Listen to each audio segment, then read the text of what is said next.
Hi. All right, let's review how to photograph your artwork for 3D design. So for this particular assignment, you are going to need a couple things. You're going to need a camera, which is most likely your phone, and you need some sort of 3D object to photograph. It doesn't have to be a work of art. It could just be some little trinket you have in your house. It could be a spoon. It could be a cup. Just something 3D. I wouldn't pick anything big.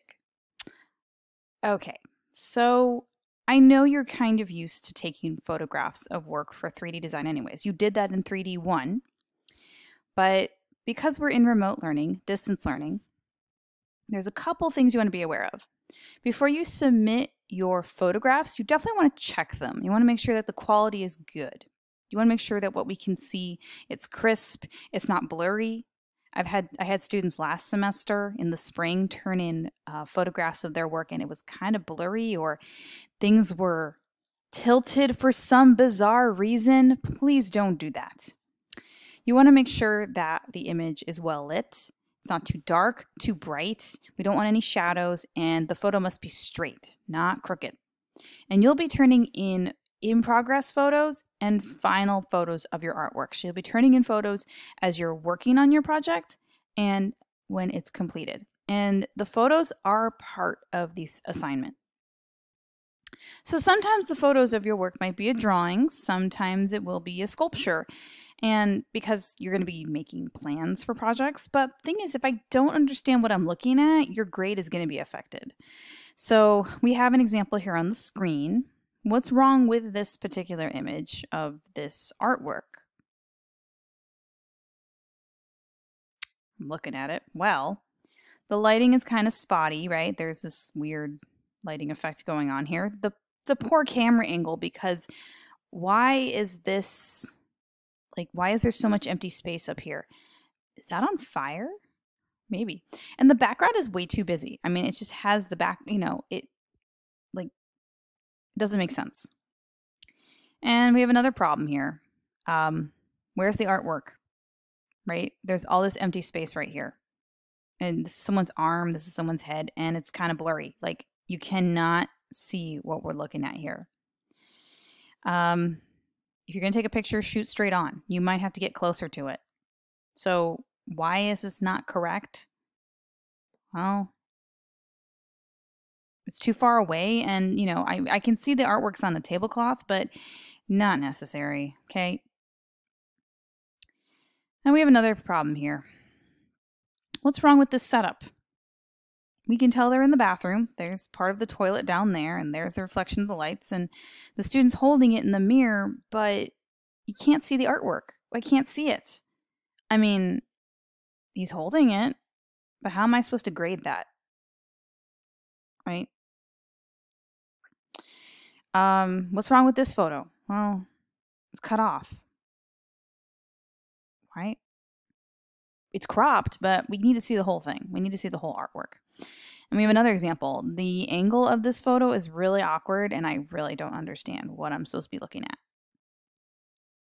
So a couple things you need to think about is lighting.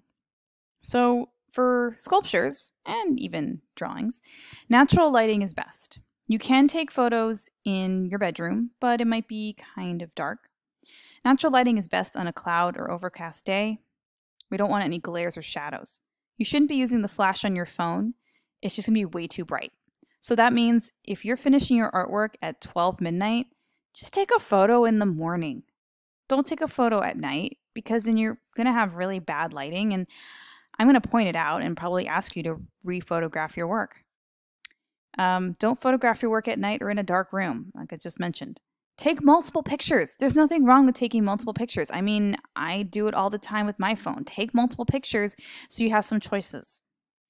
And when you take the photo, you can actually zoom in to make sure your photo's in focus. So when you take a picture using your phone, there's a way to actually, zoom in on the photo that you took.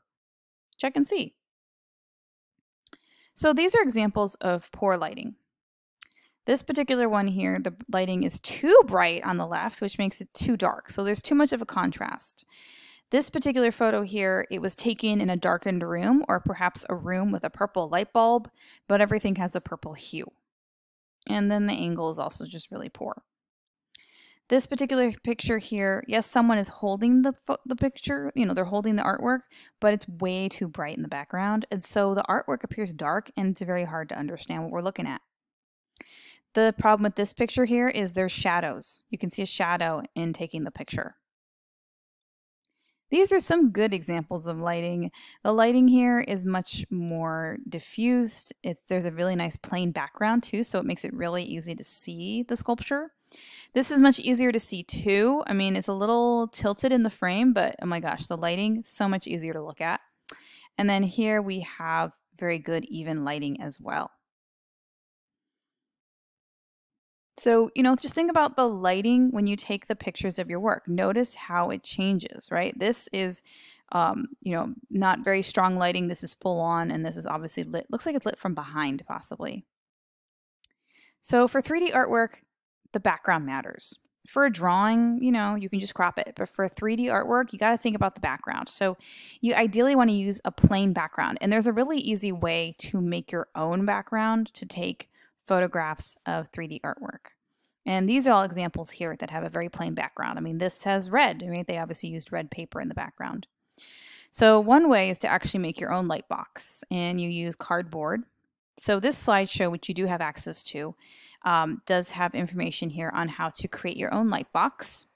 This one, it's a piece of paper that has been that's folded, not folded like strictly folded, it's smooth, like it's sloping along the side of some sort of surface here. And then they have the lighting here, and that creates a nice diffused lighting to use in your photo. Another thing to consider is camera angle. And I know this can be a little tricky, but you're using your phone or your smartphone, right? You want to make sure you're taking a photo head on, like especially if it's a drawing. The edges of the artwork should line up with the sides of the frame. And you can actually do this with your phone, where you can actually, when you take a picture with the iPhone, there's a little cross when you're taking a picture. If the crosses line up, then your photo is actually lined up. Now, if you only have a Chromebook to take pictures, you're going to have to set up the artwork in front of you, right? Like how I'm filming right now, like you're taking a selfie. So you're just going to be very mindful of what's behind you. And again, if your photographs are not good quality, you will be deducted points. Or I might just ask you, you need to rephotograph your work because I can't grade this. And if you tilt your camera, the artwork is going to look distorted. And again, just take a look and see what you did when you took your photos. Just double check. And we don't want anything to be cut off. And again, you can use the grid feature on your smartphone to line up the frame of your artwork so it's actually parallel.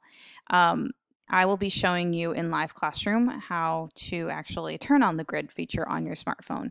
And again, you might need to take multiple photos so we can see multiple angles of your work.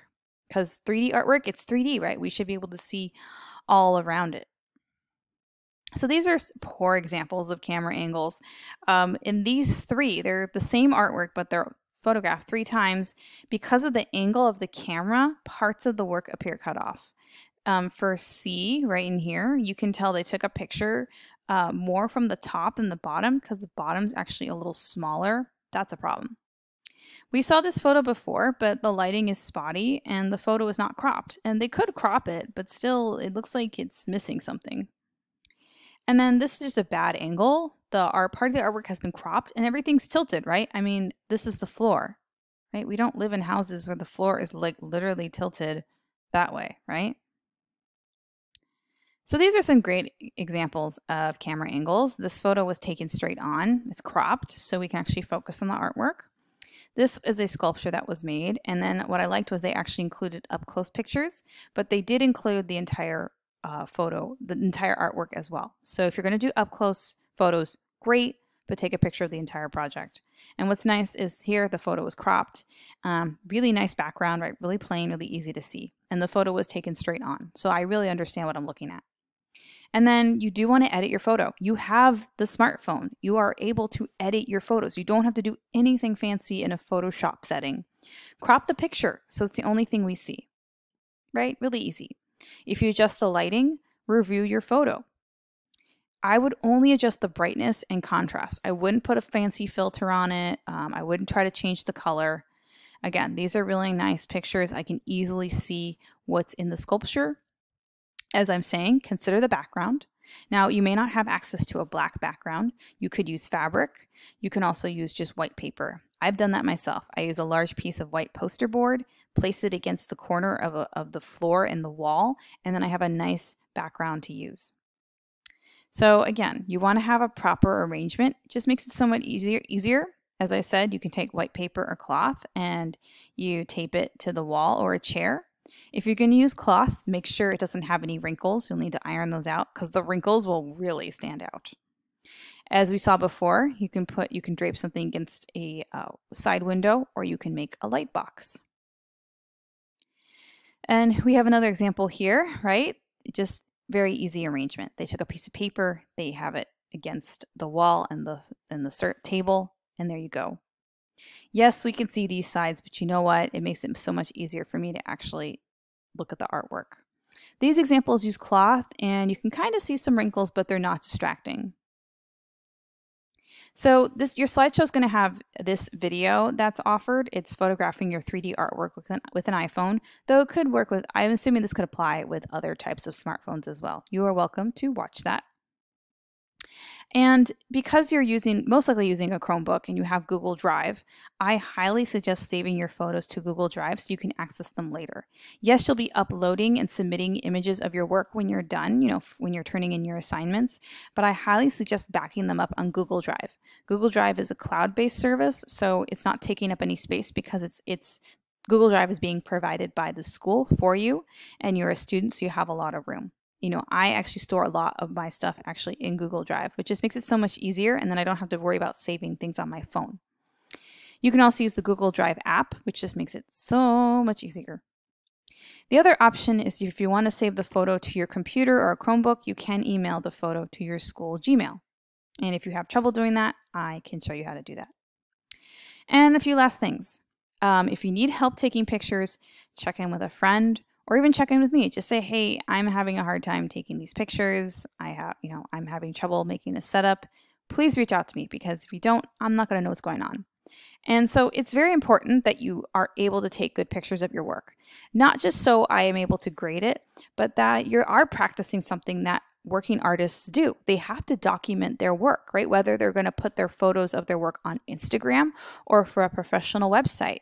You do need to document what you do, and that's the now of how artists share their work. It's most likely through the internet.